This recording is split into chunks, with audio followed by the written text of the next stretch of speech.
Hiç düşündün mü? Bir oğlun babasından aldığı intikam tarihin akışını nasıl değiştirir? Bozkır'ın ortasında genç bir beyoğlu vardı, Mete. Babası kuzey rüzgarlarını dindiremeyen bir Hakan olan Teoman'dı.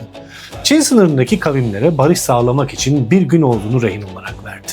Bir Hakanoğlu düşman çadırında zincire vurulmuştu. Mete orada yalnızca beklemedi, karar verdi. Pekala bir gün dönecek ve Bozkır'ı bir daha esir düşmeyecek şekilde birleştirecekti. Bir gece zincirlerini sessizce kırdı. Göğe baktı. Yıldızlar kuzeyi gösteriyordu. Atına atladı, karanlığa karıştı. Ve döndüğünde artık sadece bir bey değil, bir Bozkır iradesiydi. Ordusunu topladı ve onlara tek bir kural öğretti. Ben neye ok atarsam siz de ona atacaksınız. Önce kendi atına ok attı. Vurmayanları öldürttü. Sonra eşine ok attı. Yine tereddüt edenleri cezalandırdı. Ve o sabah geldi.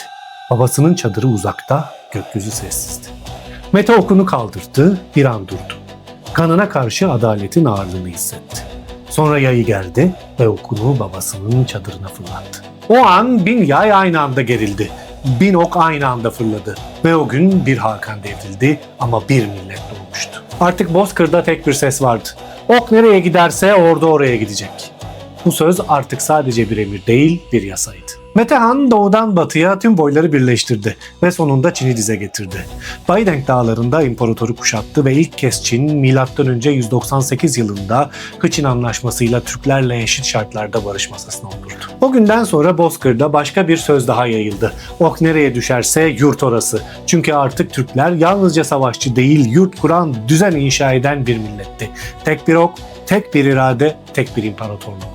Peki Metehan babası Teoman'ı affetseydi Türk tarihi daha mı farklı olurdu? Yorumlarda buluşalım.